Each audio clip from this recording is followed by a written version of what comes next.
Dulu Presiden Soekarno pernah berujar bahwa Indonesia kelak akan menjadi mercusuar dunia.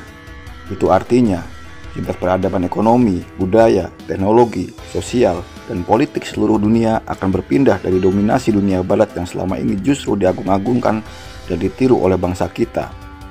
Jika apa yang dikicaukan oleh Soekarno itu terbukti, maka American Dream atau European Dream akan runtuh berkeping-keping, berganti menjadi Indonesian Dream. Banyak yang skeptis menganggap mimpi itu omong kosong.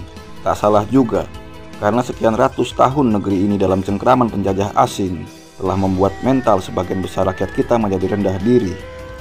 Masa kolonial secara sengaja telah menempatkan kasta pribumi dalam strata sosial terbawah setelah kasta Londo dan kemudian kasta keturunan atau Cina dan Arab. Ratusan tahun nenek moyang kita hidup dalam stigma seperti itu yang membuat anak asli Nusantara hanyalah pelayan di negeri sendiri. Ironisnya, mental seperti itu masih terus hidup hingga kini. Paradoks semakin menggigit ketika melihat kenyataan bahwa bule-bule yang masuk dan mencari nafkah di negeri ini mayoritasnya adalah majikan atau paling tidak ada di level manajerial kasta tinggi. Sebaliknya, kita hanya mengekspor tenaga kerja dari kasta paling buncit, yaitu 2B alias babu dan buruh. Stempel sebagai negara dunia ketiga pun masih belum hilang dari citra Indonesia, meskipun kita sudah masuk ke dalam level G20 sebagai 20 negara yang paling berpengaruh di dunia. Lalu, apa yang terjadi? Mental peradaban kitalah yang membentuk kenyataan pahit seperti itu. Kita telah dibiasakan oleh catatan sejarah bahwa Nusantara adalah peradaban inferior. Bahkan yang lebih tragis lagi, sejarah menuliskan bahwa tak ada youtuber Nutika bernama Nusantara. Karena asal manusia di Indonesia adalah imigran dari daerah Yunan atau Hindia Belakang yang belakangan disebut sebagai bangsa Austronesia. Mereka baru masuk ke negeri ini pada sekitar 1500 sebelum Masehi. Artinya, kita tidak memiliki genetika peradaban sendiri. Ajaran dari zaman kolonial ini masih saja terus didoktrinkan ke anak-anak kita melalui pendidikan formal hari ini. Bahkan setelah banyak pakar menggugat agar sejarah nenek moyang Indonesia ditulis ulang dengan benar. Ahli biologi molekuler Profesor Dr. Sangkot Marzuki menegaskan bahwa tidak ditemukan keterkaitan genetis berdasarkan pembuktian ilmiah bahwa orang Indonesia memiliki sel genetis dari bangsa Yunan. Selama ini menurutnya, sejarah kolonial hanya menyimpulkannya berdasarkan kemiripan secara fisik belaka. Alhasil, bangsa kita terus-menerus dicap sebagai bangsa pengekor peradaban barat yang notabene selalu diklaim oleh ras mereka bahwa bangsa baratlah yang melahirkan asal mula peradaban. Sebagian intelektual yang merasa gelisah dengan fenomena ini melemparkan pemikiran menarik bahwa mungkin saja ada sebuah gerakan besar untuk mengaburkan jati diri Nusantara yang sebenarnya. Tujuannya memenangkan pertempuran psikologis yang membuat mental superior bangsa ini runtuh, berganti dengan rasa minder dan permisif kepada ras lain yang dipandang lebih mulia untuk mengendalikan hidup kita. Terdengar mengada-ngada bukan? Tapi tidak juga.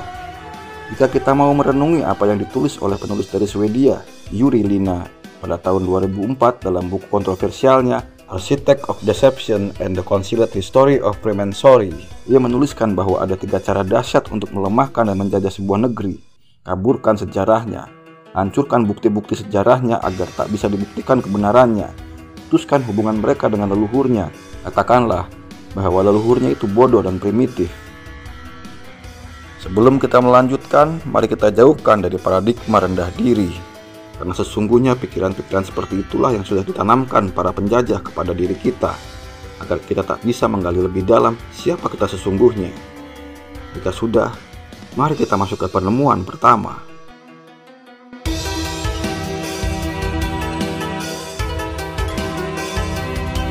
Banyak sekali misteri yang belum terjawab dari sejarah leluhur kita dulu. Siapa kita sebenarnya pun masih sering terbantahkan dengan banyaknya fakta-fakta misterius yang belum mendapatkan jawaban yang memuaskan. Salah satu misteri itu terjejak pada Candi Penataran di Jawa Timur. Candi ini ditemukan pertama kali oleh Thomas Stamford Raffles pada tahun 1815. Sejarah mencatat bahwa candi ini adalah warisan kerajaan Hindu yang ditandai dengan adanya artefak pahatan Ganesha, Dwarapala, dan relief-relief kisah Ramayana yang diyakini sebagai budaya Hinduistik. Tapi rupanya pendiri Candi Penataran ingin menyisakan sebuah pertanyaan besar mengenai keterkaitan suku Indian Amerika dengan Nusantara. Dalam sebuah prasasti Palah yang ditemukan di sekitar Candi Penataran, Dituliskan bahwa candi Hindu itu dibangun sekitar tahun 1194 pada masa pemerintahan Raja Sirengga yang memerintah di Kediri. Anehnya, di relief-relief candi banyak ditemukan pahatan orang-orang Indian Amerika, atau paling tidak berdasarkan ciri-ciri fisik dan aksesoris yang mereka gunakan, jelas mereka bukan orang-orang Jawa kuno atau bahkan bukan orang Nusantara sama sekali.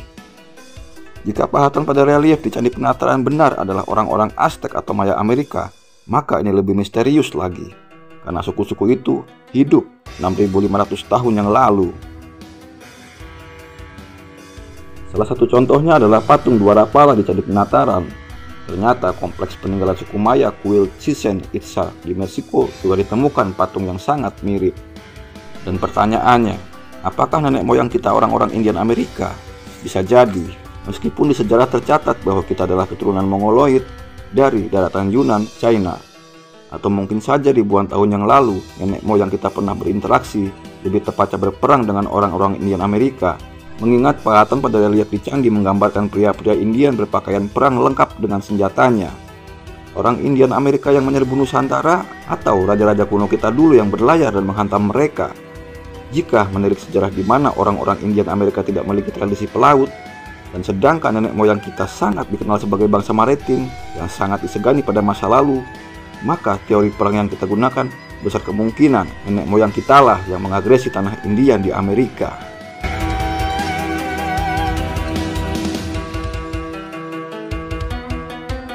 Siapa tak tahu cerita mengenai Atlantis, sebuah bangsa di sebuah tempat yang memiliki peradaban sangat maju sekitar 11.600 tahun yang lalu.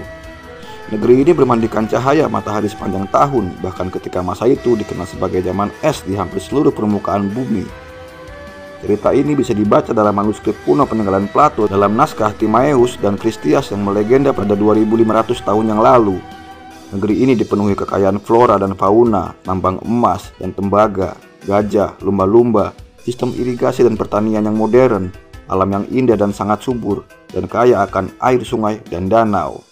Negeri hebat bak dongeng dikelilingi laut dan dilewati rantai gunung api yang maha panjang. Pada akhirnya, Atlantis yang hebat harus runtuh ke dasar samudra oleh karena gempa bumi yang maha dahsyat dan letusan serentak gunung api yang mengitarinya. Goncangan raksasa itu membuat air laut naik hingga membentuk dinding tsunami setinggi hampir 130 meter, meluluh lantakan semua peradaban paling tinggi pada masa prasejarah itu. Manusia modern seperti kita saat ini pun kehilangan mata rantai yang bisa membuktikan bahwa teknologi tinggi bukanlah dimulai pada masa sejarah mulai dituliskan, namun jauh sebelumnya manusia telah memiliki kehebatan peradaban. Plato percaya negeri itu ada dan akhirnya tenggelam di Samudra Atlantik.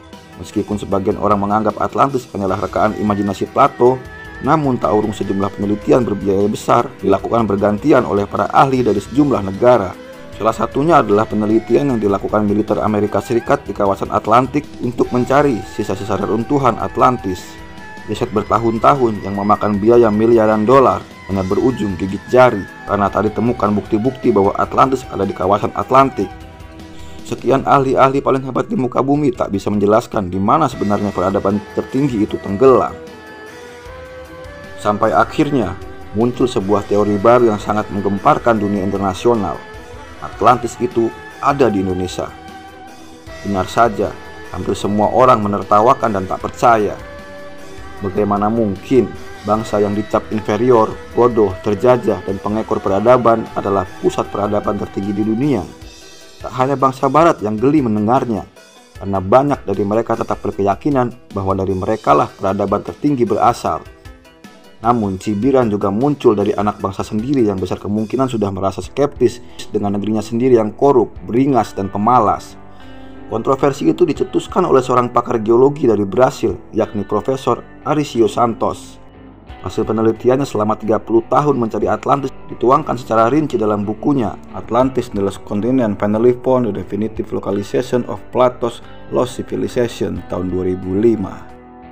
Dengan teknik investigatif, dia menampilkan 33 perbandingan ciri-ciri dari 12 lokasi di bumi yang sebelumnya telah diasumsikan para ahli sebagai situs Atlantis. Indikatornya berdasarkan geografis, luas wilayah alam, iklim, kekayaan alam, gunung berapi, sistem pertanian, dan sejumlah aspek peradaban lainnya. Kesimpulannya, Atlantis adalah Indonesia sekarang. Menurutnya tidak ada satupun negara di muka bumi yang memiliki ciri-ciri Atlantis sebanyak yang dipunyai oleh Indonesia. Sistem terrealisasi persawahan di Indonesia yang sudah turun-temurun sejak zaman nenek moyang adalah bukti bahwa sistem pertanian dan irigasi negeri ini berasal dari sebuah peradaban yang sangat tinggi. Struktur terrealisasi ini kemudian diadopsi dalam struktur Candi Borobudur dan memiliki kemiripan dengan struktur piramida Mesir 4000 sebelum Masehi dan bangunan kuno suku Indian Aztec di Meksiko. Selama ini kuat diduga bahwa Mesir dan Aztec adalah kebudayaan paling tua di muka bumi. Faktanya, Indonesia memiliki varietas flora dan fauna paling besar di dunia. Ini sama dengan ciri-ciri Atlantis yang diceritakan Plato. Kaya akan sumber air, di mana Indonesia memiliki begitu banyak sungai, danau, dan mata air. Gajah dan lumba-lumba pun sempat banyak di negeri ini. Posisi Indonesia yang berada di garis khatulistiwa bumi membuat negeri ini bermandikan cahaya matahari sepanjang tahun, sama dengan deskripsi Plato. Atlantis kaya dan dikelilingi dinding emas dan tembaga. Bukankah Papua merupakan gunung emas dan tembaga terbesar di dunia? Dikelilingi oleh gunung api, jelas iya. Indonesia menjadi negara masuk dalam rangkaian gunung api yang dikenal dengan istilah Ring of Fire. Negeri ini merupakan salah satu bangsa yang memiliki gunung api terbanyak di dunia. Atlantis menurut Plato adalah sebuah daratan yang sangat luas. Bukankah Indonesia sekarang ini terdiri atas daratan pulau-pulau yang terpisah? Jangan melihatnya dalam keadaan sekarang. Pakar-pakar geologi telah menyatakan bahwa dahulunya Indonesia ini adalah sebuah benua yang menyatu dengan daratan yang sangat luas. Benua ini dinamakan Sundaland. Luasnya bisa 2 kali negara India sekarang. Oleh karena bencana dahsyat, Sundaland tenggelam dan menyisakan Pulau Sumatera, Jawa, dan Kalimantan. Fakta ini sudah diakui dalam Konvensi Hukum Laut Internasional pada tahun 1982 yang semakin mengukuhkan bahwa sebelum Indonesia terpecah menjadi ribuan pulau seperti sekarang, dulunya adalah satu daratan benua yang sangat luas. Penduduk Atlantis sangat cerdas, beradab, dan sudah mengenal teknologi tinggi. Yang pasti, jika benar Atlantis itu ada di tanah Indonesia purba, maka kita bukanlah pengekor peradaban lagi. Sejarah kebudayaan harus dicatat ulang. Mental inferior harus disingkirkan, karena sesungguhnya dari bangsa inilah sebenarnya peradaban dunia tinggi itu berasal. Ketika Atlantis musnah disapu tsunami, penduduk yang selamat melarikan diri dan menyebar ke seluruh permukaan bumi dengan nama Austronesia yang kemudian melahirkan ras dan peradaban lebah Indus, Mesir, Mesopotamia, Yunani, Minoan, Krete, Roma, Inka, Maya, Aztec, dan seterusnya. Pasca teori Santos, maka bermuncullah kontroversi pro dan kontra. Tak salah, karena itulah esensi ilmu pengetahuan, selalu bersifat relatif dan terbuka untuk kritik. Santos tak sendirian, karena banyak sekali peneliti hebat dari Amerika Serikat dan dunia internasional mengamini hipotesis Santos. Paling tidak sejauh ini, belum ada teori baru yang menarik yang bisa mendekati kecocokan indikator Atlantis seperti yang dimiliki oleh Indonesia. Pakar-pakar dari Lembaga Ilmu Pengetahuan Indonesia atau yang disebut LIPI, salah satunya adalah Profesor Umar Anggara Jenny, mempercayai bahwa Indonesia adalah Atlantis. Bahkan ia mengatakan bahwa kemungkinan salah satu sisa benua Atlantis yang masih ada saat ini adalah Pulau Natuna. Argumentasinya berdasarkan kajian biomolekuler yang menemukan kesamaan gen penduduk asli Natuna dengan bangsa Austronesia tertua. Dr. Dani Hilman dari LIPI pun meyakini hipotesis Santos bahwa dominannya kecocokan indikator Atlantis dengan Indonesia itu tidak terbantahkan. Namun, tak semua pakar sependapat, salah satunya Harriet Truman Simanjuntak dari Pusat Arkeologi Nasional. Menurutnya, meskipun kita sangat menginginkan Atlantis itu ada di negeri ini, tapi kenyataannya belum ada bukti arkeologi yang bisa mendukung teori Santos. Argumentasinya, pada kurun waktu 12.000 tahun yang lalu, Indonesia belum memiliki peradaban tinggi. Bahkan nenek moyang kita ketika itu hanya mengenal kehidupan berburu dan meramu. Budaya megalitik pun baru kita kenal di awal tahun Masehi. Dan sekarang kita beralih ke pendapat Islam. Yang menarik adalah pendapat dari Ali Akbar, kepala arkeologi penelitian Gunung Padang, bahwa secara metode Quranik arkeologi, mungkin saja Atlantis atau peradaban tinggi kuno memang pernah ada di Indonesia. Argumentasinya didasarkan kepada kenyataan dari teks-teks kitab suci Al-Quran bahwa zaman nabi-nabi sebelum Ibrahim tidak dijelaskan mengenai identifikasi geografisnya. Nabi Adam, Nuh, Hud, Idris, Saleh, dan seterusnya sebelum Nabi Ibrahim tidak diketahui dimensi ruangnya. Dan dari segi waktu, masa kehidupan mereka sekitar 25.000 hingga 5.000 tahun sebelum Masehi, berdekatan dengan masa-masa Atlantis jika benar itu ada. Dalam rentang tahun tersebut ada kekosongan sejarah yang belum terungkap, sehingga kemungkinan bahwa peradaban-peradaban tinggi yang dimusnahkan oleh Allah Subhanahu wa Ta'ala akibat kedurhakaan manusianya, mungkin saja itu terjadi di Indonesia.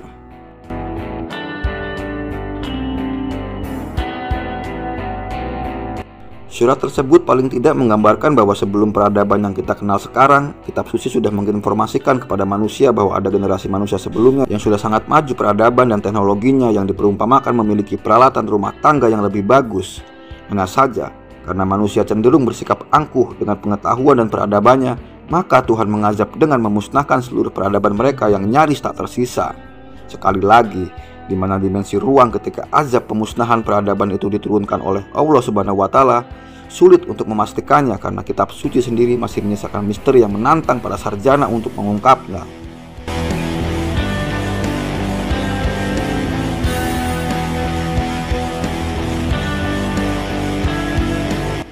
Peradaban tinggi seperti Atlantis tak lengkap rasanya bila tak memiliki bangunan-bangunan bergeometri canggih dan hebat pada masanya.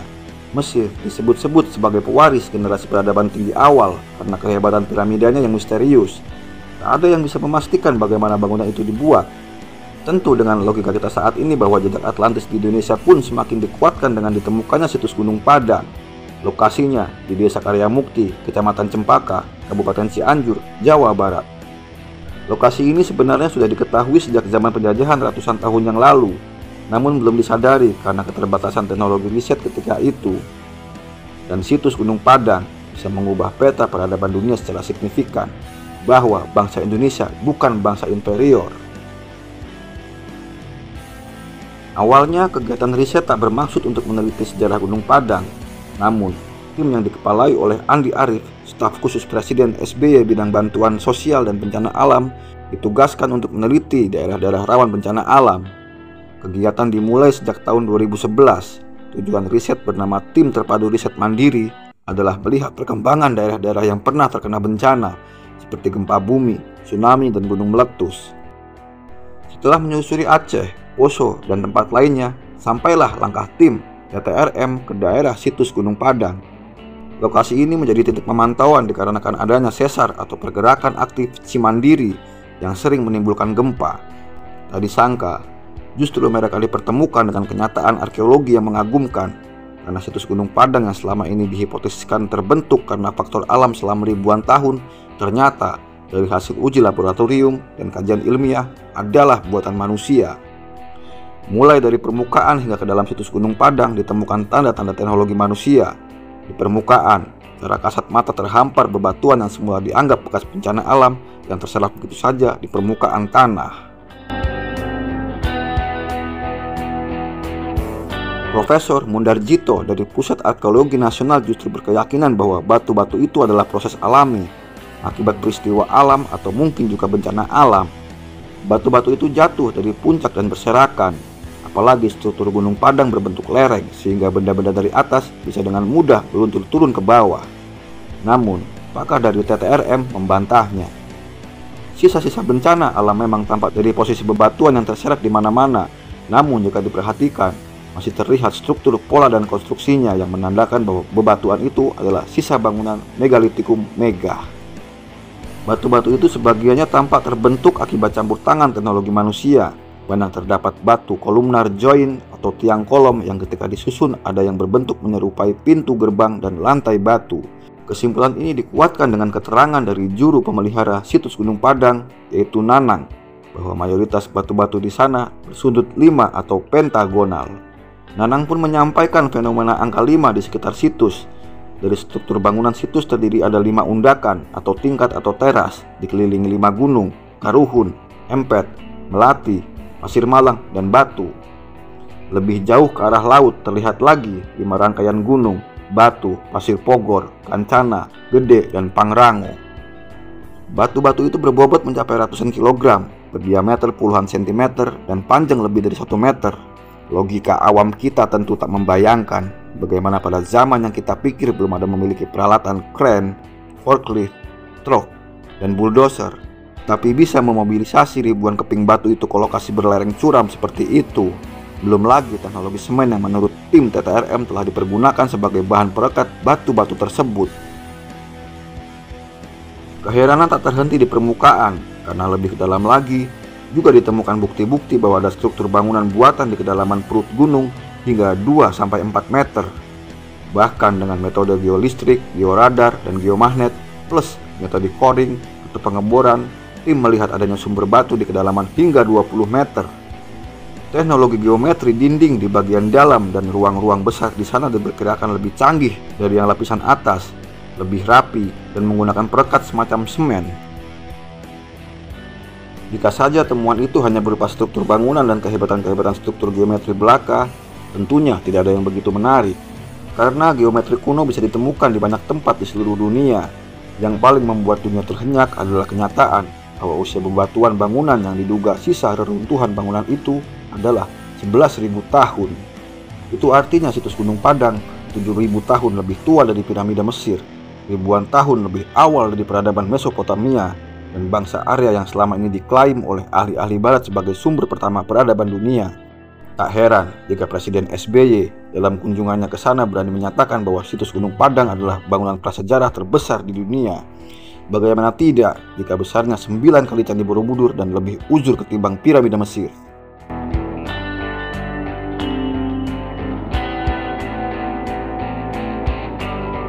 Dan jika semua pembahasan itu benar, sekali lagi, peta peradaban dunia harus diubah.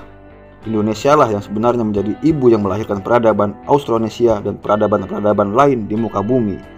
Jika dugaan para pakar itu benar, maka sedikit demi sedikit mungkin bisa terjawab siapa generasi-generasi manusia awal yang dulu pernah diluluh-lantakkan oleh azab Allah yang pedih. Indonesia mungkin saja salah satu tempat di mana generasi awal manusia, pengusung peradaban tinggi, pernah ditenggelamkan ke dasar samudra, menguap bersama angin, atau dipurukan ke dalam bumi, dan kemudian digantikan oleh generasi-generasi peradaban lainnya.